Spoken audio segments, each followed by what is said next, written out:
तो अब अखिलेश यादव कह रहे हैं कि वहां लॉ एंड ऑर्डर का पूरा फेलियर है, प्रशासन की लापरवाही है, और भी बहुत आरोप लगा दिया उन्होंने।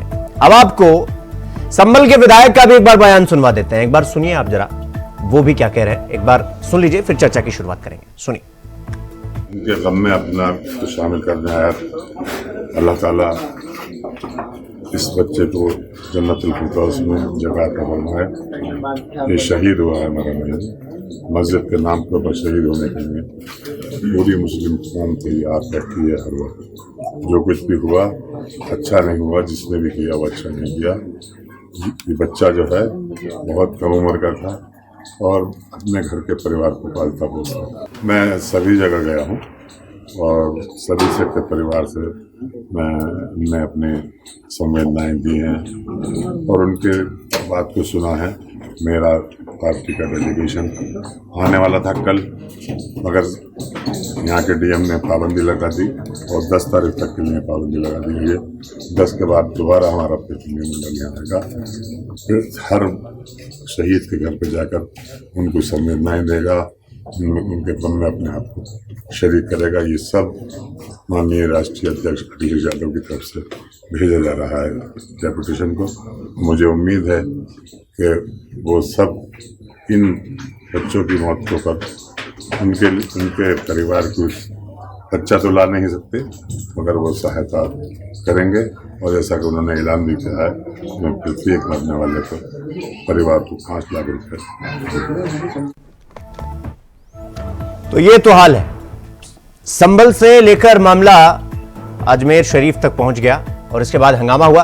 तो चर्चा की अब शुरुआत करेंगे। हमारे साथ श्याम छाबड़ा, नेता भारतीय जनता पार्टी के, अभिषेक त्यागी, नेता समाजवादी पार्टी की, थोड़ी देर में हमारे साथ हिस्सा बनेंगे वो चर्चा का, और इसके बाद संदीप त्रिपाठी, प्रवक्ता कांग्रेस, और आदर्श उपाध्याय, राजनीतिक विश्लेषक हमारे साथ जुड़ गए हैं। संदीप त्रिपाठी जी, चर्चा की शुरुआत आपसे करना है। अब कल आपका डेलीगेशन संभल जाने वाला है और पिछले कल में अगर चले जाएं तो समाजवादी पार्टी के डेलीगेशन को रोक दिया गया, इतनी तनातनी हुई। अब इसके मद्देनजर आपकी पार्टी का क्या फैसला है? क्या आपने फैसला कर लिया है कि आपको संभल जाना है, या वहां की स्थिति को देखते हुए अभी फिलहाल जाना वहां पर आपको पोस्टपोन कर देना चाहिए? आपका पहला कमेंट क्या है? भारतीय जनता पार्टी है, जहाँ पर इनका शासन नहीं होता है तो कोई भी घटना हो जाती है, धारा 144 लागू होने के बाद गुंडों की तरह जाते हैं। संदेश खाली का उदाहरण देख लीजिए। कोलकाता में बच्ची के साथ जो एक दुर्दांत घटना हुई थी, जिसकी मैं निंदा करता हूँ, वहां पर वहां की सरकार ने की लॉ एंड ऑर्डर खराब हो जाएगा, भारतीय जनता पार्टी के गुंडों ने जबरदस्ती प्रवेश किया। डेलीगेशन नहीं, जत्था। डेलीगेशन तो ठीक है, जत्था गया था सर, जत्था। आप समझिए। और ये क्या इतने अक्षम है कि ये सुरक्षा नहीं उपलब्ध करा सकते, विपक्ष के नेताओं के डेलीगेशन को मिला नहीं सकते? ये तो बड़े नाकाम लोग हैं सर। फिर तो ये तो इनका नकारापन है कि अगर आप विपक्ष के नेताओं को किसी पीढ़ी से मिला नहीं पा रहे हो, आप उसको सुरक्षा उपलब्ध नहीं करा पा रहे हो, तो ये तो बड़ी बेशर्मी की बात है। और एक बात आप समझिए सर, अभी बात आई कि जो है ब्रजेश पाठक जी के वर्जन से आपने स्टार्ट किया। ब्रजेश पाठक जी वही जो बसपा में थे, तब से मैं उनको जानता हूँ। और वो सर अभी गुंडों की बात करते थे, वो हरदोई के रहने वाले हैं, उन्नाव से राजनीति करते थे, और अन्नू शुक्ला थे, और उनसे वही गुंडई वाला चल रहा था सर। ये राइफल लेके जाते थे, वो राइफल जाते थे, आज ये गुंडा, अभी डिप्टी सीएम हो गए तो गुंडई भूल गए। मतलब क्या है भाई? मतलब हम नजदीक से जानते हैं सर, दूर से नहीं, बहुत नजदीक से घर गए हैं। जो बसपा में डालीगंज के पास इनका आवास हुआ करता था, बहुत बार गया हूँ। और इनके अन्नू शुक्ला से क्या क्या रही है, और वहाँ के जो है नेताओं से, समाजवादी के नेताओं से, भारतीय जनता पार्टी के नेताओं से कैसे गुंडई करते थे, ये बताने की जरूरत नहीं। आज इनको गुंडा लगने लगे हैं। एक बात और मैं कहूंगा सर, बड़ी हास्यास्पद बात है कि संभल में इस तरीके की घटना हो गई। मैं अपने साथी श्याम छाबड़ा जी से सिर्फ एक छोटा सा सवाल पूछूंगा आपके माध्यम से, कि आप इनसे पूछिए सर कि समाजवादी पार्टी की जब सरकार थी 2012 से 17 तक, तो 400 दंगे हुए थे। वो दंगे समाजवादी पार्टी ने कराए थे या किसने कराए थे? ये छोटा सा सवाल है, पूछ लीजिए, मुझे भी आसानी हो जाएगी, मैं आगे बढ़ लूंगा। नहीं, एक सेकंड संदीप त्रिपाठी जी, अब जैसे अब जब से दंगा हुआ तब से यही कहा जा रहा है कि भैया देखिए ये बीजेपी के लोग थे, वीएचपी के लोग थे, बजरंग दल के लोग थे। एक सेकंड संदीप जी, एक सेकंड मेरा सवाल ले लीजिए संदीप छाबड़ा, श्याम छाबड़ा जी के पास तो मैं जाऊंगा ही। संदीप जी मेरी बात सुनिए, उन्होंने कहा कि भाई ये बीजेपी वाले दंगे करवा रहे, आप कह रहे हैं समाजवादी पार्टी के सरकार में 400 दंगे हुए, तो मतलब 400 दंगे खुद समाजवादी पार्टी ने करवा दिए उस वक्त? नहीं, ये आप हेल्प कर रहे हो। अरे ना संदीप जी, सवाल अब मेरे यहाँ, अब अगर आपको हेल्प दिख रहा है, अभी मैं श्याम जी से पूछूंगा भाई, चिट्ठा तो उनसे मिलूंगा ना मैं। हाँ, ये पूछिए कि अगर वो कह रहे हैं कि इसको विपक्ष ने कराया, तो क्या वो 400 दंगे कराए थे? ठीक है संदीप जी, ठीक है, मैं बताता हूँ, वहां पर अगर आरोप लगता है सर, तो बहुत सारे लोगों को सजा भी कोर्ट ने दी है, भारतीय जनता पार्टी के नेताओं को, दंगे के आरोप में।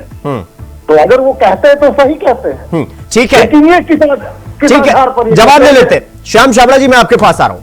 देखिए जिस तरह से संभल में विवाद हुआ, मामला तो अजमेर में भी गया, अभी उस पर बाद में आऊंगा। पहले संदीप जी का जवाब दीजिए कि समाजवादी पार्टी की सरकार में वो कह रहे हैं 400 दंगे हुए। पहली बात तो पहला ही चिट्ठा दे रहे हैं 400 दंगे। अब आप बताइए, अगर आप जो फॉर्मूला अपना रहे हैं कि भाई समाजवादी पार्टी ने करवाया, तो 400 जो दंगे हुए वो आप लोगों ने करवाया था क्या? सीधा सीधा जवाब श्याम जी। हम तो ये कहना चाहेंगे जी, इसमें जब दंगे करवा रहे हैं तो वो हम करा रहे हैं, और जो वहाँ कानून लेना चाह रहे हैं वो भी हम लाना चाह रहे हैं। मतलब अगर कोई चीज सही हो रही है तो हम गलत है, और वहाँ पे जो भी मुद्दा उठ रहा है, जो भी हो रहा है, उसमें भी हम ही है। हमने ही लेडीज छत पे खड़ी कर दी थी, वहीं से पत्थरबाजी भी हमने कराई थी। अब उनकी सुरक्षा का मुद्दा हमारे ऊपर ही आ गया कि हम नहीं उन्हें संभालना। संदीप जी, आपको समाजवादी पार्टी भी तो कर रही थी, आपने कराया, तो कैसे आप आरोप लगाते हो?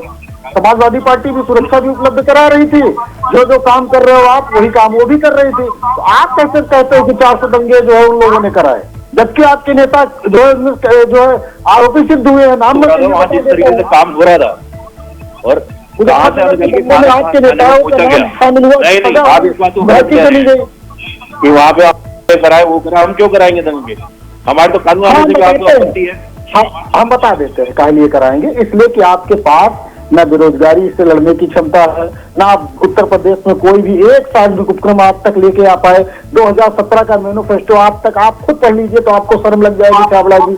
आपने 22 के मैनिफेस्टो में कहा कि बच्चियों को स्कूटी देंगे, वो स्कूटी गायब हो गई। आपने कहा बच्चियों को एजुकेशन फ्री देंगे, आप कुछ कर नहीं पाए। आपको सिर्फ वही हिंदू मुस्लिम मंदिर है तो वहाँ पे आप इसको मुद्दा बना रहे हैं, करने दीजिए ना आराम से।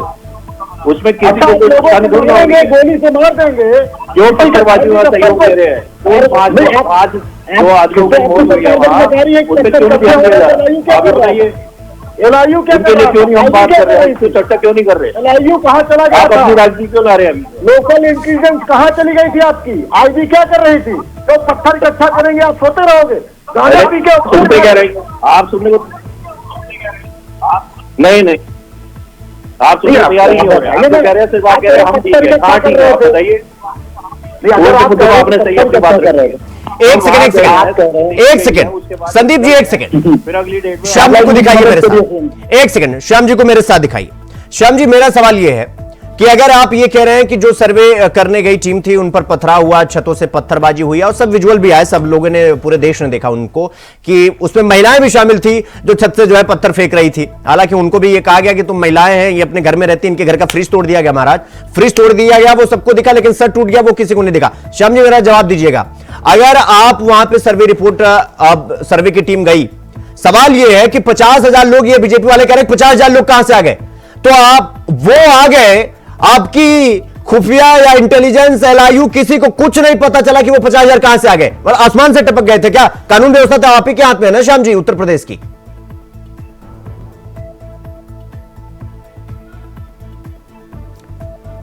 आवाज आ रही है मेरी श्याम जी आपके पास?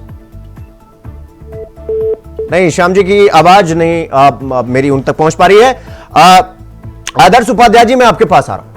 देखिए, आरोप प्रत्यारोप होना वो अलग चीज है भाई, मामला नाजुक है, थोड़ी समझदारी तो पक्ष और विपक्ष सबसे उम्मीद की जा सकती है जब मामला इतना नाजुक हो, जहां पर 4 से 5 लोगों की मौत हो जाए, वहां पर इस तरह से कहना कि नहीं हमारा डेलीगेशन तो अभी जाएगा, हम अभी मिलेंगे, स्थिति को थोड़ा नाजुक होने दिया जाए, या वाकई में कानून व्यवस्था थोड़ी गड़बड़ हुई जिस वजह से अभी उसकी लीपापोती की जा रही है बीजेपी की तरफ से, इसी वजह से उनको इंटर नहीं करने दिया जा रहा है? आपका आकलन क्या कहता है? मेरा सीधा सा सवाल।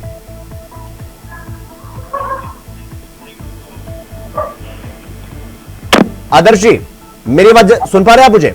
जी, अब आ रही है। जी आदर्श जी, मेरा सवाल यह था कि संभल की स्थिति तो नाजुक है, लेकिन अब समाजवादी पार्टी के डेलीगेशन के लोगों को जो जहां था उससे डिटेन कर लिया गया कि नहीं भैया अभी नहीं जाना, अभी स्थिति नाजुक है। समाजवादी पार्टी कह रही है कानून व्यवस्था का फेलियर है, हमारे अपने लोग हैं, हम उनसे क्यों ना मिले, हम उनसे मिलेंगे, लेकिन जैसे तैसे ये हुआ कि भाई नहीं मिलने दिया गया। अब कांग्रेस पार्टी वाले कह रहे हैं कि 2 तारीख को डेलीगेशन, यानी कल उनका डेलीगेशन वो जाएगा संभल। क्या यह सिचुएशन सही है संभल जाने की, या वाकई में कानून व्यवस्था की पोल खुल रही है और इसी की लिपापोती बीजेपी की सरकार कर रही है, इसी वजह से किसी को अभी फिलहाल संभल में एंट्री नहीं करने दिया जा रहा है?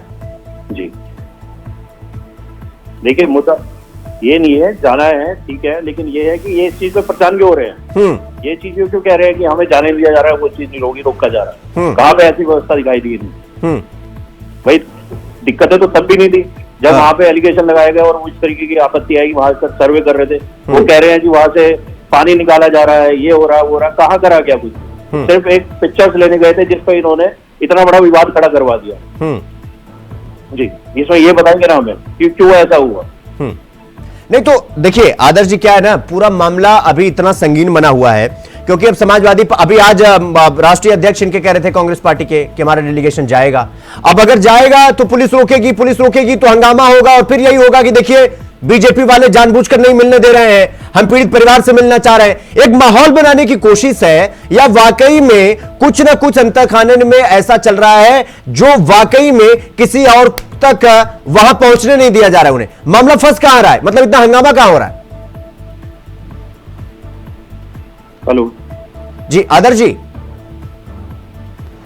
ठीक है आदर्श जी, आपकी आवाज अभी ठीक से आ नहीं रही थी, तो आपकी आवाज एक बार ठीक करवाते फिर मैं आपके पास आऊंगा। श्याम छाबड़ा जी, सुन पा रहे हैं क्या आप मुझे? जी जी जी श्याम जी, मेरा यह सवाल था कि अगर वहां पर सर्वे के दिन रविवार को 50,000 की संख्या में लोग पहुंच गए, पत्थरबाजी हो गई, सब कुछ हो गया, आपको जरा सा भी सूचना नहीं मिली कि क्या ऐसा कुछ प्लान है? क्या खुफिया पुलिस को, इंटेल को, कहीं एलआईयू को, कहीं से किसी को कोई खबर नहीं, और 50,000 की भीड़ पहुंचती है और फिर दंगा हो जाता है? मतलब आपको सच में लगता है कि कानून व्यवस्था आपके हाथ में है और ऐसी स्थिति हो रही है, तो आप ये कह रहे हैं कि नहीं समाजवादी पार्टी के लोग हैं, 50,000 लोग वहां पर पहुंच गए, पत्थरबाजी करने लगे और आपको कानून कुछ खबर नहीं पता चला? जी,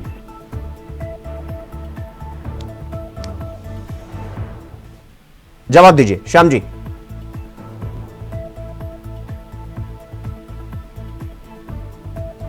श्याम जी, म्यूट कर रखा है क्या आपने? ठीक है, तो श्याम जी आपकी आवाज नहीं आ रही, शायद कुछ टेक्निकल फॉल्ट है। मैं आपके पास आऊंगा अभी जब आपकी आवाज सही हो जाएगी। तो संदीप जी, मैं आपके पास आ रहा हूं। देखिए संभल की स्थिति तो नाजुक है, लेकिन कांग्रेस पार्टी के नेता ये कह रहे हैं कि भाई देखिए ये बीजेपी की जानबूझ के साजिश है, बीजेपी जानबूझकर लोगों को भड़का रही। क्या इस वक्त खास करके जब संभल ऐसी स्थिति में हो, आपको उसको संभलने का इंतजार करना चाहिए, या आप अटैकिंग मूड में चले गए कि नहीं हमको जाना ही है, जाना है, 2-4 दिन बाद चले जाइएगा? संदीप जी, क्या दिक्कत है? अच्छा सर, क्या धारा 144 से जो मुझे जहाँ तक पता है 163 हो गई है, बीएनएस की धारा, वो कब लागू हुई सर? हाँ, दर्शकों की सुविधा के लिए कृपया बताएंगे।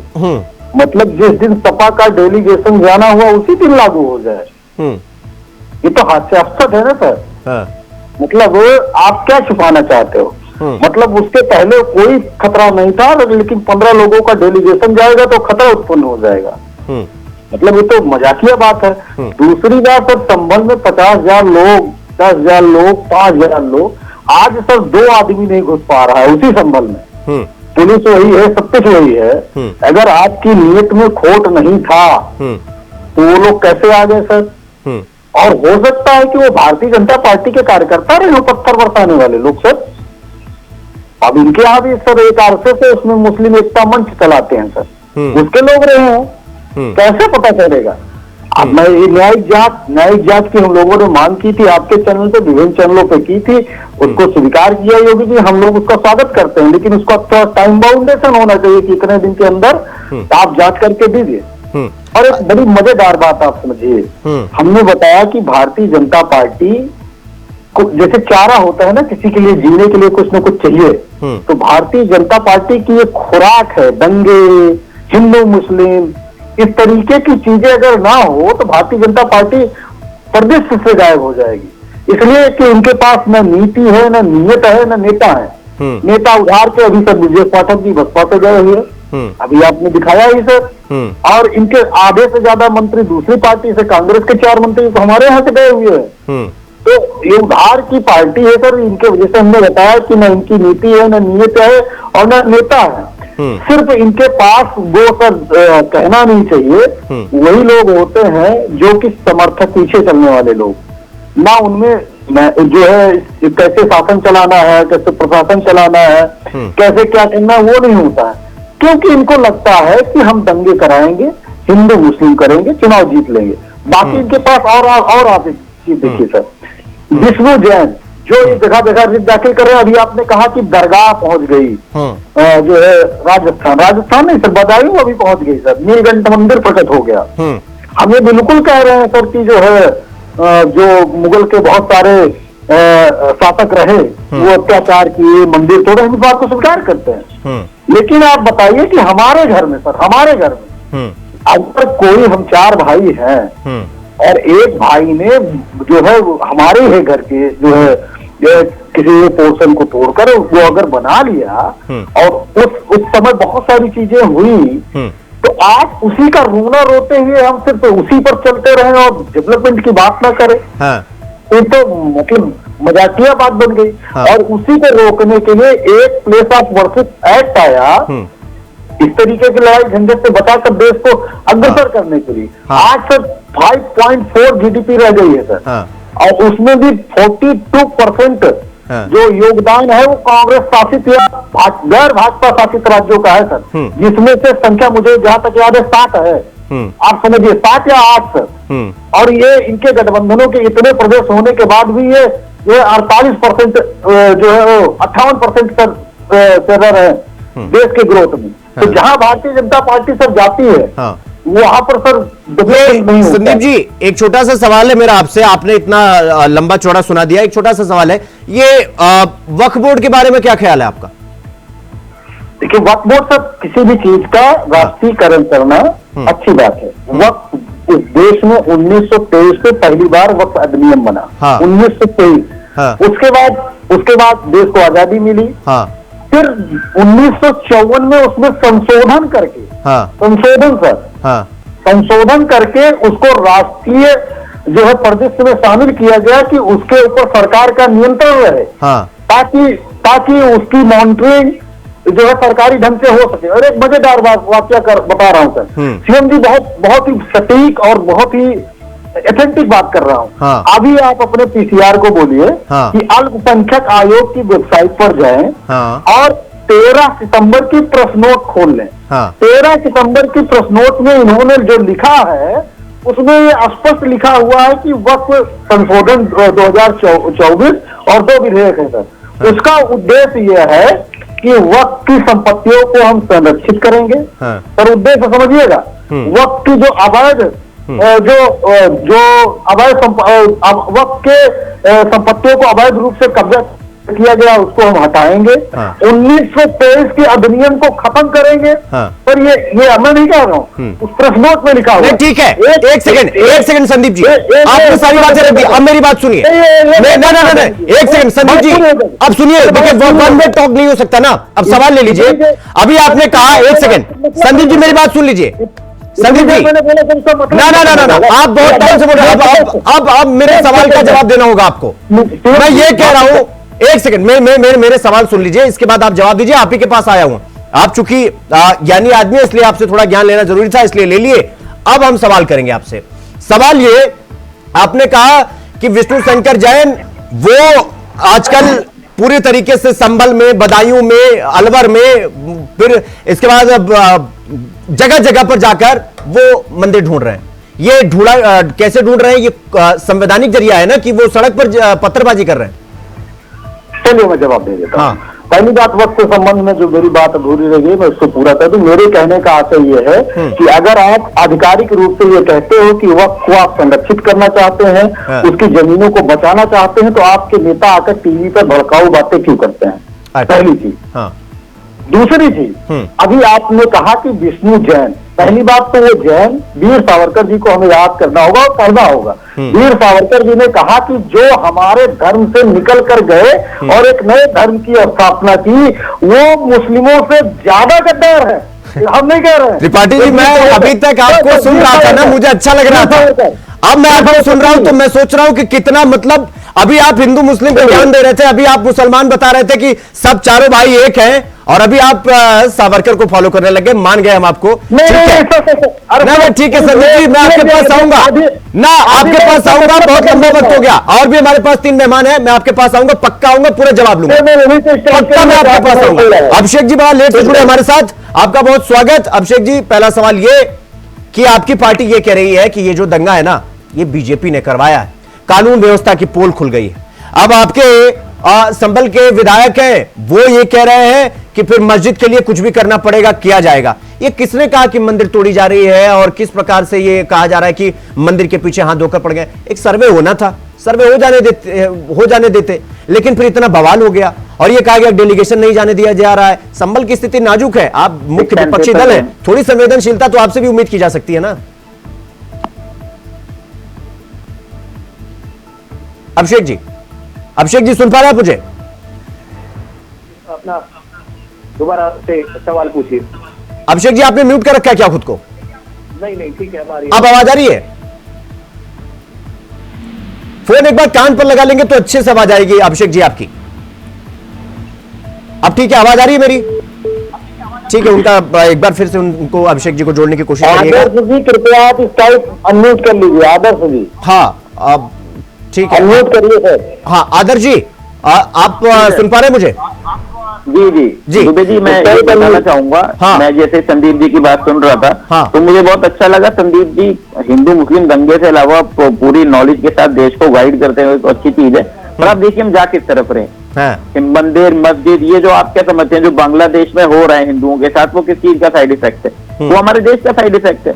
हम यहाँ उनको टारगेट कर रहे हैं, वो वहां पर माइनॉरिटीज, हिंदू माइनॉरिटीज में वो हिंदू को टारगेट कर रहे हैं। नुकसान किसका हो रहा है?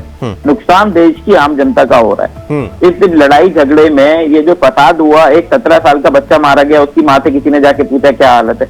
अगर प्रदेश विपक्ष के नेताओं को सिक्योरिटी नहीं प्रोवाइड करा रहा जाने के लिए, ये भी एक समझ है। इंटेलिजेंस का फेलियर किसका? स्टेट गवर्नमेंट का।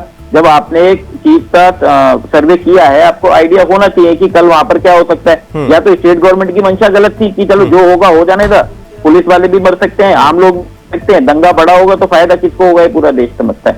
डेवलपमेंट की बात कोई कर ही नहीं रहा है। हर किसी को आजकल हिंदू मुस्लिम, अभी आप अजमेर शरीफ की बात कर रहे हैं, आप बताइए अजमेर शरीफ में हिंदू नहीं जाते क्या? अजमेर शरीफ में हिंदू भी जाते हैं, तो उसको क्यों टारगेट किया जा रहा है?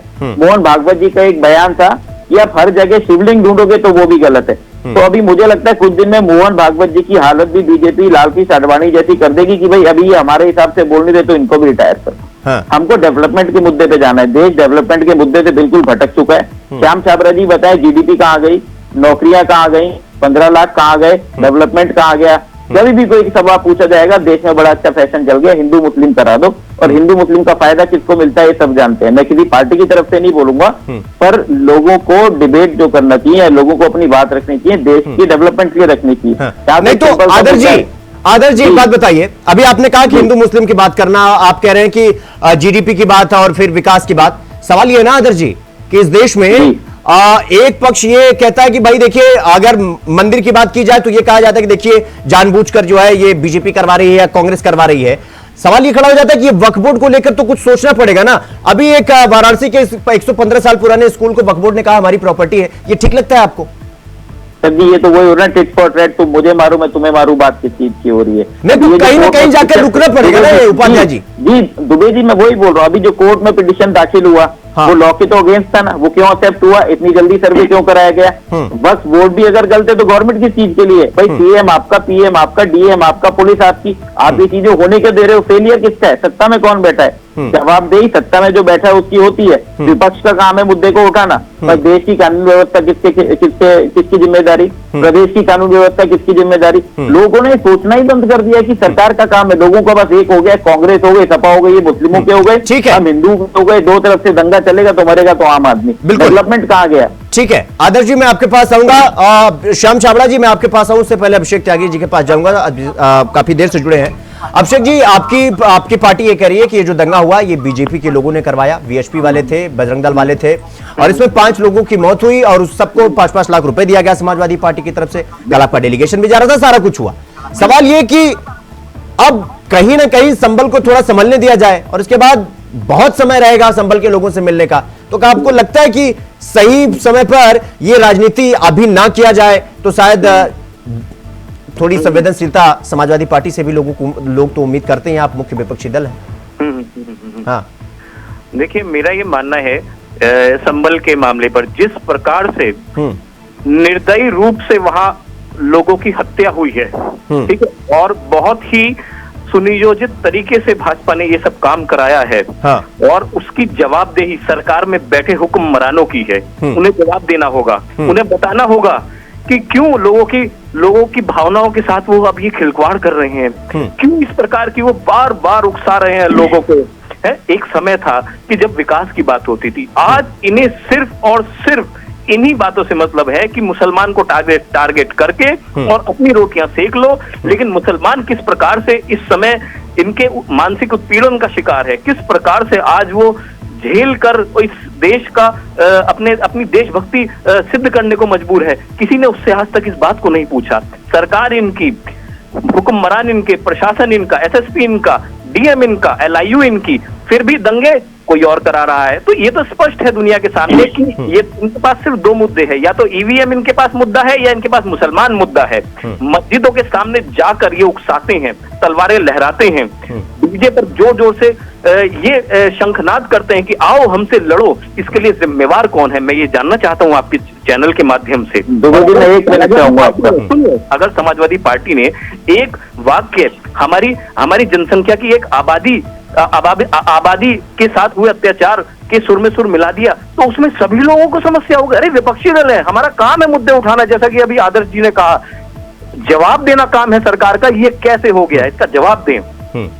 ठीक है अभिषेक जी, मैं आपके पास आऊंगा। दुबे जी मैं 1 मिनट चाहूंगा। हाँ जी, जल्दी से इसके बाद मुझे श्याम छाबड़ा की बात। दुबे जी मैं त्यागी जी से पूछना चाहूंगा, ये तो तब हुआ, ये क्या आपकी पार्टी की गलती नहीं है? अब जिस दिन सर्वे हुआ उसके अगले दिन कोर्ट में पिटीशन डाली जा सकती थी, कोर्ट अगले सर्वे को रोकता, बट नहीं, ऐसा किसी ने नहीं किया। ना मस्जिद के मौलानाओं ने किया, ना समाजवादी पार्टी ने नहीं किया।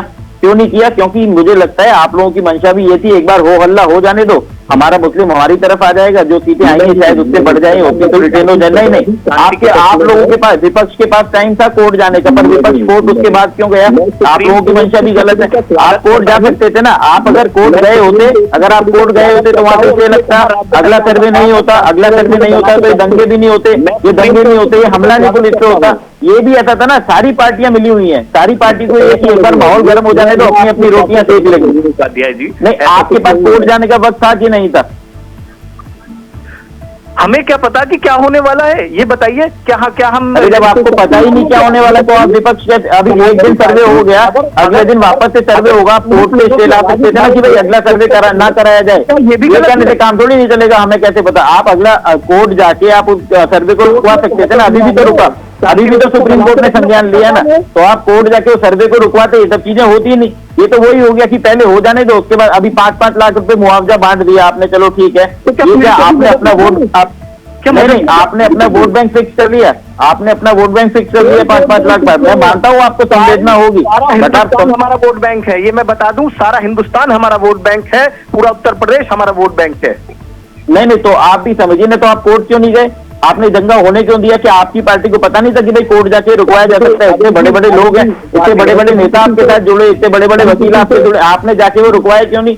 आप कोर्ट जाके स्टे ला सकते थे ना। आप भाई यूपी की बीजेपी के बाद यूपी में सबसे बड़ी जिम्मेदारी सपा के पास है, तो अगर आप कोर्ट जाके वो चीजें रुकवा ही नहीं सकते, आपका भी फेलियर है ना। अब आप पलट गए अपनी बात पे आदर्श जी, तो शायद नहीं, मैं पलट नहीं रहा हूँ सर, मैं मुद्दे की बात कर रहा हूँ। देखो मैंने क्या कहा, मुझे कांग्रेस बीजेपी से मतलब है, मैं आपसे ये पूछ रहा हूँ कि आप समाजवादी पार्टी यूपी में बीजेपी के बाद सबसे बड़ी जिम्मेदारी निभाती है, तो आप कोर्ट क्यों नहीं गए? एक सेकंड आदर्श जी, अभिषेक जी, मैं आपके पास आऊंगा। अब देखिए, ऐसे तो चलता रहेगा लंबा। श्याम छाबड़ा जी, मैं आपके पास आ रहा हूं। देखिए अभिषेक जी सीधा सीधा ये कह रहे हैं कि आपकी पूरी कानून व्यवस्था, आपका पूरा इंटेलिजेंस, आपकी सारी एलआईयू की टीम, सब कुछ धारा का धारा रह गया, और आप अपनी सरकार में, अपने हाथ में जो कानून व्यवस्था है, आप उसके बावजूद भी कह रहे हैं कि ये सब कुछ समाजवादी पार्टी ने करवाया। जी हाँ जी, जैसे अभी थोड़ी देर पहले बात कर रही थी संदीप जी, हमें कह रहे थे कि कांग्रेस के नेता, ये नेता वो नेता सब बीजेपी से जाके जुड़ गए हैं। हम तो ये कहेंगे जो सरकार काम करने वाली है वहाँ नेता जरूर आएगा, और अच्छा नेता हमेशा अच्छी सरकार के साथ जुड़ के चलना चाहेगा। तो ये तो रही बात दूसरी जीडीपी की, 5% हमारी वो गिरी रहेगी है। तो जी आप भी इस बात को जानते हैं, हाथी रात दिखाने कुछ और खाने के कुछ होते थे। तो आज तक हम भी सवारते सवारते कम से कम खाने वाले दांत तो हमने भी बनाए कि आने वाले समय में किसी को दिक्कत ना आए। और जितनी सरकार ये काम कर रही है आज के समय पे, ये घर पे बैठा हुआ बच्चा जानता है कि वो सही मुद्दा उठाया या नहीं। 2012 में जब ये मस्जिद बनाई गई मंदिर से, उससे पहले वहां पे सारी चीजें हो रही थी, तब भी कौन सी सरकार थी आपको भी पता अच्छे से। तो ये मुद्दा तो बनाने वाला बनता ही नहीं है, और आदमी क्यों कराएगा? मैं तो संदीप जी से पूछना चाहूंगा। नहीं ठीक है श्याम छाबड़ा जी, सवाल तो ये है ना कि अभी आदर्श जी को सुना आपने, उन्होंने कहा कि आप मंदिर का मुद्दा उठाएंगे, ये अभिषेक जी ये मस्जिद का मुद्दा उठाएंगे, और दोनों एक दूसरे को लड़वाएंगे, इसके बाद सब अपना अपना रोटियां सेकेंगे।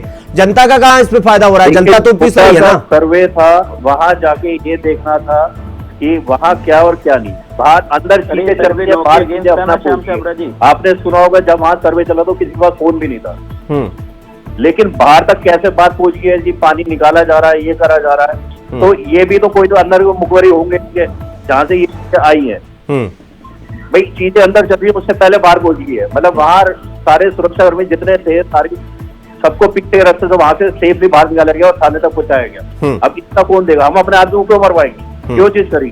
जो 5 वहां मौत आ गई होगी है, वो उसका कौन जिम्मेदारी लेगा? ठीक है, राजनीति जमानी वो तो चमका ली वहां पे, कह दिया। ठीक है श्याम छाबड़ा जी, ठीक है। संदीप जी मैं आपके पास आ रहा हूं, आपको बहुत देर से कुछ आप कहना चाह रहे थे, आप वो कह लीजिएगा, मेरे सवाल का जवाब दे दीजिए। सवाल ये कि आपने अभी कहा कि विष्णु जैन जो है वो जैन धर्म में आते हैं, फिर आपने जो है अलग अलग कोट अनकोट आपने कोट किया उसको। मेरा ये मानना है कि मेरा ये सवाल भी है आपसे कि विष्णु जैन हिंदू धर्म की लड़ाई नहीं लड़ सकते हैं, या फिर हम अपने मंदिर या मस्जिद की लड़ाई कोर्ट के जरिए भी नहीं जा सकते? और आपने जो कहा ये जो सर्वे की रिपोर्ट आई, ये कोर्ट के जरिए आई, बीजेपी ऑफिस से आई थी कि ठीक है सर्वे करवाइए, वो तथ्य और तथ्यों के आधार पर ही मुकदमा जो है एक्सेप्ट किया जाता है ना कोर्ट में, कि ऐसे ही हो जाता है हवा हवाई? शिवम जी, हाँ हम इस पे डिस्कशन बिल्कुल कर लेते हैं। पहली बात विष्णु जैन जी की बात कर लूं। हाँ, विष्णु जैन जी का मकसद क्या है? हाँ। एक भारतीय जनता पार्टी के लोग बात करते हैं। हाँ, वैसे जैन धर्मावलंबियों को और उनके साहित्य को आप पढ़ेंगे, हाँ। तो उनसे मानते हैं कि सनातन धर्मियों ने उनके बहुत सारे मंदिरों को तोड़कर, हाँ, वो हमारे देवी देवताओं को नहीं मानते हैं सर, किसी को। हाँ। आप उनसे पूछ लीजिए, उनके जो है उनके संतों को सुन लीजिए, उनके भाषण सुनेंगे, उनके प्रवचन सुनेंगे, वो हमारे देवी देवताओं को नहीं मानते। हाँ। अभी सर जो ये दरगाह शरीफ की बात हुई है, उससे मंदिर नहीं कहा गया है, वो जैन धर्म का मंदिर बोला गया है। समझिए बात कहाँ से कहाँ जा रही है और कहाँ से कैसे ले जाया जा रहा है। एक उदाहरण और मैं दे देता हूँ जी, राम मंदिर सनातनियों का है सर। चंपत राय जो कि बंसल हैं, जैन धर्मावलंबी हैं, आज हमारे राम मंदिर पर कब्जा कर लिए ना, कब्जा कर लिए, कब्जा कर लिए सर, बिल्कुल कब्जा कर लिए। और कैसे कब्जा होता है? सारा कुछ उनके पास, सारा पैसा उनके पास, ये सारी। एक सेकेंड संदीप जी, ये अफजल गुरु के लिए आधी रात में सुप्रीम कोर्ट खुलवाया गया था, वो किस धर्म के लिए था? अरे सर कोर्ट मतलब आप ये कह रहे हैं? नहीं, एक सेकेंड, चंपत राय को जिम्मेदारी मिल गई तो राम मंदिर उनका हो गया। संदीप जी कैसी बातें कर रहे हैं आप? कानपुर से आप नागपुर भागेंगे, नागपुर का भी जवाब है। आप जवाब सुनिए ना, आप अफजल गुरु की बात कर रहे हैं, उसका भी जवाब दे रहे हैं। मतलब आपका मानना यह है कि मोदी जी गए और भारत के चीफ जस्टिस के माथे पर बंदूक रखी, जैसे आपने कहा कि अफजल गुरु में कांग्रेस ने खुलवाया, तो ये डिसीजन मोदी जी ने बंदूक रखा कर डिसीजन लिखा लिया, ये आपका मानना है। इसलिए कि आप ये मानते हो कि अफजल गुरु के समय में कांग्रेस ने अदालत खुलवा दी। सुप्रीम कोर्ट क्या है आपको ही पता है, सुप्रीम कोर्ट किसी के दबाव में चलती है। तो ये एक सेकंड, ये संभल में सर्वे बीजेपी ऑफिस से आया था क्या? वो भी तो डिस्ट्रिक्ट कोर्ट से ही आया था ना भैया। काहे लिए परेशान है, हम बैठे काहे लिए हैं? नहीं तो बताइए संदीप जी, वही तो हम जानना चाह रहे थे। आप थोड़ी भूमिका बनाने में समय ज्यादा ले रहे, वही थोड़ा हमारे पास कम है, जल्दी जल्दी बताइए। आप भगा देते हैं, बताए क्या कि आप ही कानपुर से नागपुर भागने लगते हैं। हाँ जल्दी करिए। कहाँ देने की? हाँ ठीक है, आपने कहा कि ये जो आया निर्णय वो कहाँ से आया? भाजपा के कार्यालय से। पहली बात तो एक जो है दीवानी की अदालत होती है, वहां पर कमीशन के लिए आप भी अगर हम जाएं और अभी कोई एक मुस्लिम जाए और एक मंदिर पर इसी तरीके की सर्वे की अगर वो मांग कर ले तो कोर्ट में बिल्कुल वो प्रोविजन है, उसको आदेश देना पड़ेगा। तथ्यों की जरूरत नहीं है, इसलिए कि आपको एक फीस जमा होती है, वो एक सर्वेयर वकील को सर्वेयर नियुक्त किया गया है जिसको कहते हैं कमीशन। अगर दीवानी का मुकदमा लड़े होंगे तो जो भी आपके दर्शक होंगे वो मेरी बात को भली बात समझते होंगे। बाकी एक बड़े मजेदार संदीप जी पता है क्या, आप मतलब मैं एक बात बताता हूं, वैसे बताना तो नहीं चाहिए, मेरा पूरा खानदान वकील है, मैं खुद लॉ कर रहा हूं, लेकिन आप जो बता रहे हैं वो कहीं नहीं लिखा है, कहीं पे भी नहीं है, मैं लिख के दे सकता हूं, ऑन एयर बोल रहा हूं आपको। चलिए आप वकील हैं तो बता दीजिए। नहीं सुनिए संदीप जी, आप जो कह रहे हैं ना, मेरा पूरा परिवार वकालत है, सुप्रीम कोर्ट से लेकर हाई कोर्ट तक। आप कह रहे हैं साक्ष्य की जरूरत नहीं है और मस्जिद में सर्वे रिपोर्ट, सर्वे टीम घुस जाएगी। संदीप जी इतना वाहियात मैंने कभी नहीं सुना आप जो कह रहे हैं, मतलब इससे ज्यादा वाहियात कुछ नहीं हो सकता। अरे ठीक है, मैं आपको चैलेंज देता हूं। आप क्या चैलेंज देंगे आप मेरे सामने बैठ के झूठ बोल रहे हैं टीवी पे। आप कह रहे हैं एविडेंस की जरूरत नहीं होती और मतलब सर्वे टीम को बोल दिया जाएगा कि भैया आप जाओ और वहां पर कैसे कबूतर खस पढ़ के चले आओ और फिर हो जाएगा दंगा। क्या बात है संदीप जी, मतलब गजब हो गया। आप पहली बार आज बोले हैं ना, आज लग रहा है पढ़ाई लिखाई सब छोड़ ही देना चाहिए, मतलब मुझे लग रहा है अब तो बेकार ही है सब। अरे सुनिए महाराज, हो गया भाषणबाजी। आप भाषणबाजी क्या, भाषणबाजी आप कर रहे हैं, पता नहीं क्या आप कब से बोले जा रहे हैं। मतलब मैं पूछ रहा हूं ऐसे आम, तो आप कह रहे नहीं ऐसे अनार हो जाता है, कैसे ई से इमली हो जाता है, पता नहीं क्या आप बता रहे हैं, मुझे तो समझ ही नहीं आ रहा आप क्या बोल रहे हैं। दर्शक निर्धारित कर लें कि कौन क्या कर रहा है। नहीं संदीप जी ये ऐसे नहीं चलता, ये थोड़ा देखिए ये ना पूरा थिथोलॉजी हो जाता है कि सुनिए हम बताते सुनिए। अरे महाराज जैसे नहीं चलता है, डिस्ट्रिक्ट कोर्ट को मामूली चीज समझते हैं क्या? राज्य मंत्री से लेकर कैबिनेट मंत्री तक 5 मिनट में बुला लिए जाते हैं और आप कह रहे नहीं, बिना एविडेंस के आधार पर मस्जिद कमेटी में जो है भेज दिया जाता है। चलिए आपसे मैं छोटा सा सवाल पूछ रहे हैं। अरे छोड़िए संदीप जी, आप बहुत टाइम ले रहे हैं। ठीक है, नहीं आप पूरा अनर्गल बोल दिए जो बोलना था आपको। अब थोड़ा समय का अभाव है मेरे पास, तो मैं और भी हमारे मेहमान है, मैं उनके पास जाऊंगा, फिर मैं आपके पास आऊंगा, फिर आप बोल लीजिएगा। अब जब से आप ये बोल दिए ना, मेरा तो दिमाग खाली हो गया कि मतलब हम लोग पढ़ाई लिखाई फालतू में कर रहे हैं। ठीक है संदीप जी, भाजपा की कुछ बातें भरी हुई है, उस वजह से आपको नहीं सुनाई दे रहा है। हाँ वो नहीं सुनाई देगा क्योंकि आप ऐसी बातें कर रहे हैं ना, जो कच्चा 5 का बच्चा सुनेगा ना तो वो भी बोलेगा कि अब पढ़ना ही नहीं है, छोड़ देना है।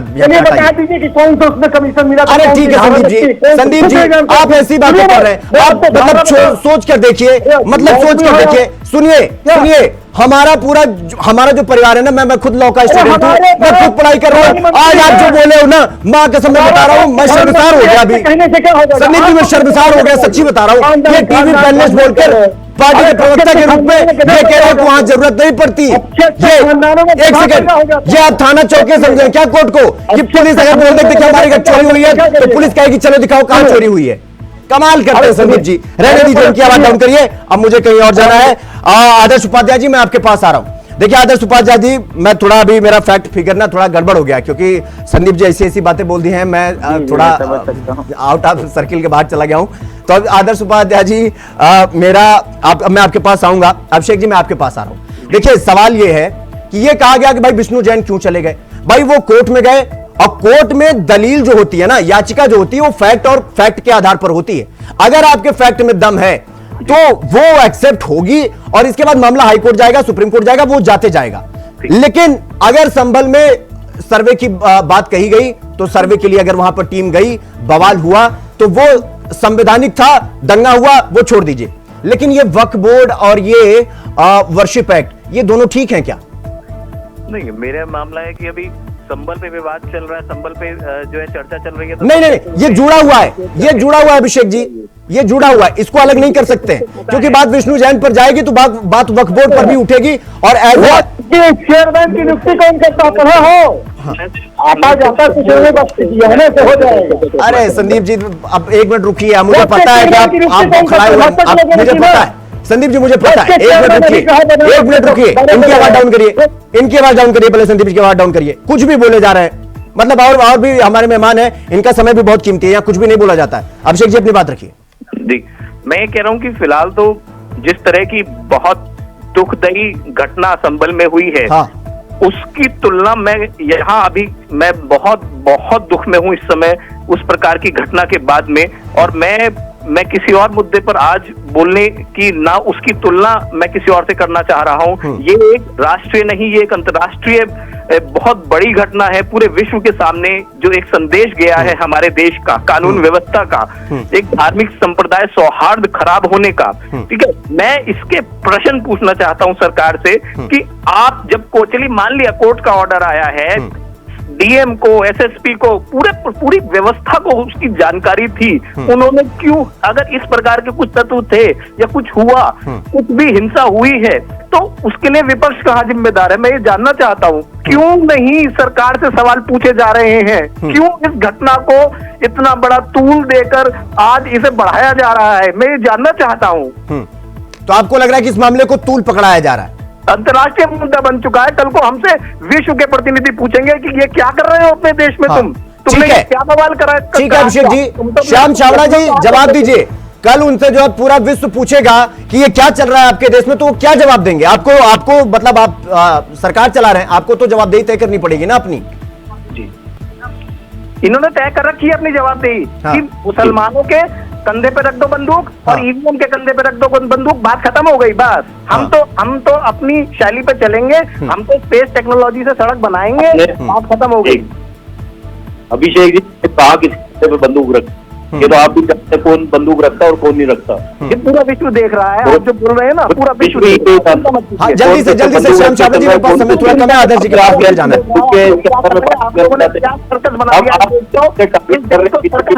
हमारी सरकार पे कि मुद्दा करा, ये जवाब अभी आप इसको पहचान दे, आप बात नहीं कर सकता। आपने थोड़ी देर पहले कहा कि भाई कोई चीज हो रही है तो उससे पहले किसको पता होगा? जब ये कानून व्यवस्था में पता कि वहां पे ये सर्वे होना है, जाना है, सब चीज होनी है, सारी बनाई गई, कोर्ट में गई, सब कुछ हुआ था, उसके बावजूद ये हुआ। और आप ये कि जो से पत्थरबाजी हुई उसके आगे तो यहाँ से हुआ, फिर बचाव के ऊपर हुआ, किसी ने वापसी में कोई ऐसा वो नहीं दिया कि जैसे कि जो आम आदमी को जनता को मरे लोग अपने ही आदमी खड़े हुआ, 2500 आदमी घेरे खड़े हुए, पत्थरबाजी कौन सा पत्थर। ठीक है श्याम छाबड़ा जी, देखिए आपके कानून व्यवस्था पर सवाल उठेगा, अभिषेक त्यागी आवाज उठाएंगे। देखिए थोड़ा समय का अभाव है, आदर्श जी मैं आपके पास जरूर आता, लेकिन थोड़ा समय का अभाव है, चर्चा यहीं रुकनी पड़ेगी। आप सबका बहुत बहुत धन्यवाद, श्याम जी आपका भी, संदीप जी आपका भी, अभिषेक जी आपका भी और आदर्श जी आपका भी बहुत बहुत धन्यवाद चर्चा में समय देने के लिए और शामिल होने के लिए। तो संबल का जो है बवाल वो अभी तक थमा नहीं है, क्योंकि अखिलेश यादव ये कह रहे हैं कि कानून व्यवस्था का फेलियर है, और फिर शिवपाल यादव कह रहे हैं कि ये सब बीजेपी का किया जा रहा है, बीजेपी के लिए समाजवादी पार्टी का। तो यानी कि वार और पलटवार, आरोप और प्रत्यारोप तो अभी चल रहा है, अभी ये मामला थमा नहीं है। संबल की स्थिति फिलहाल धीरे धीरे संभल रही है और धीरे धीरे संभल जाए तो बेहतर है, लेकिन एक आग जो मंदिर और मस्जिद की लग चुकी है वो अब किसका घर इसकी जद में आएगा ये आगे देखना पड़ेगा। फिलहाल चर्चा में इतना ही। देश और दुनिया की तमाम खबरों को देखने के लिए देखते रहिए इंडिया वॉइस। नमस्कार।